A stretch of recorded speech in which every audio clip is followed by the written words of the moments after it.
আগের দিন ভারত পাকিস্তানের অভ্যন্তরে হামলার পর থেকে যে উত্তেজনা তৈরি হয়েছে সেই উত্তেজনা এখনো নিরসন হয়নি। সর্বশেষ খবর হচ্ছে আল জাজিরা প্রকাশ করেছে সীমান্তে পাকিস্তানের তীব্র গোলাবর্ষণ, ভারতীয় সেনা নিহত। ভারতের হামলার প্রতিক্রিয়ায় সীমান্ত সংলগ্ন এলাকায় বুধবার অব্যাহত গোলাবর্ষণ করেছে পাকিস্তানি সেনারা। এই ঘটনায় এক ভারতীয় সেনা নিহত হয়েছে বলে জানিয়েছে দেশটির সেনাবাহিনী। অর্থাৎ ভারতীয় সেনাবাহিনী স্বীকার করে নিয়েছে যে তাদের একজন সেনা সদস্য নিহত হয়েছে। এর আগের দিন মধ্যরাতে পাকিস্তানের ভেতরে ভারত হামলা চালিয়েছিল, তার পাল্টা জবাবে ওই সীমান্ত এলাকায় ভারী গোলাবর্ষণের ফলে ভারতের অন্তত 15 জন নিহত হয়েছে। আকাশে 5টি বিমান ভূপাতিত হয়েছে, ড্রোন ধ্বংস হয়েছে, ব্যাপক ক্ষয়ক্ষতির মুখে পড়েছে।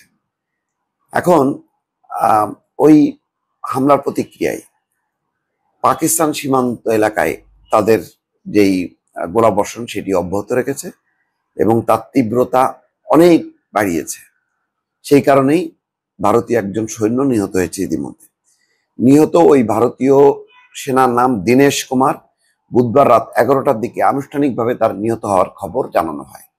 তার মৃত্যুর মধ্য দিয়ে সীমান্ত সংঘাতে নিহত ভারতীয় নাগরিকের সংখ্যা বেড়ে দাঁড়ালো 13 জন। এর মধ্যে 12 জনই বেসামরিক নাগরিক, যদিও টেলিভিশন স্ক্রলে 15 জন দেখানো হচ্ছে। ভারতীয় সেনাবাহিনীর 16 কোর বা হোয়াইট নাইট কোর সামাজিক যোগাযোগ মাধ্যম এক্সে এক পোস্টে বলেছে, হোয়াইট নাইট কোরের জিওসি এবং সব সদস্য 5ম ফিল্ড রেজিমেন্টের ল্যান্স নায়ক দীনেশ কুমারের চূড়ান্ত আত্মত্যাগকে সম্মান জানায়। তিনি 7ই মে পাকিস্তানের গোলাবর্ষণের সময় প্রাণ হারিয়েছেন। যারা পুঞ্জ সেক্টরে নিরীহ বেসামরিক নাগরিকদের লক্ষ্য করে চালানো হামলা শিকার হয়েছেন, আমরা তাদের পাশে আছি।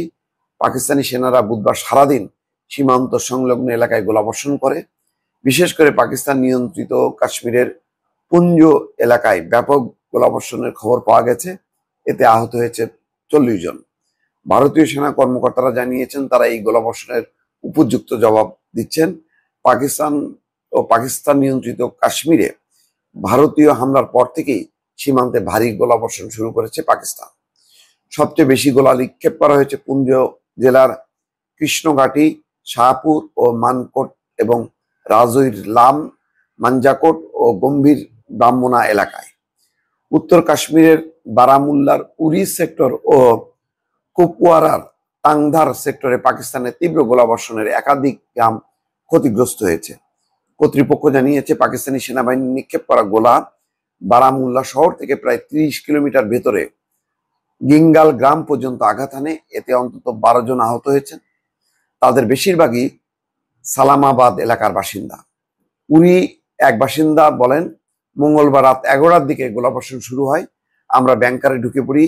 এর কিছু সময় পর গোলাবর্ষণের তীব্রতা বেড়ে যায়।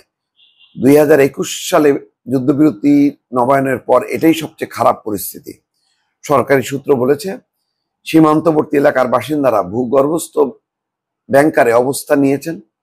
সীমান্ত থেকে দূরবর্তী এলাকার আরো অনেক মানুষ ক্ষতিগ্রস্ত হয়েছে। কামালকোট, সালামাবাদ, দাসনা ও গিঙ্গাল গ্রামে পাকিস্তানের গোলা আঘাত হানে।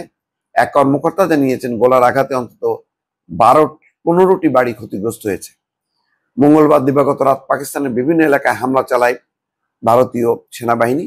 ওই হামলা এখন পর্যন্ত 31 জন নিহত এবং 57 জন আহত হয়েছে। এরপর থেকে অব্যাহতভাবে চলছে। এর মধ্যেই সর্বশেষ আরেকটি খবর, লাহোরের একটি বিস্ফোরণের শব্দ পাওয়া গেছে। বিস্ফোরণের কারণ অজানা, কিন্তু সেখানে ভারতীয় একটি ড্রোন বিস্ফোরক বোঝায় একটা ড্রোন ভূপাতিত করা হয়েছে। সব মিলিয়ে উত্তেজনাটা থামেনি। এর মধ্যে পাকিস্তান তার সেনাবাহিনীকে সময় মতো সমুচিত জবাব দেওয়ার জন্য অনুমতি দিয়েছে। দর্শক ভালো থাকবেন, আল্লাহ হাফেজ।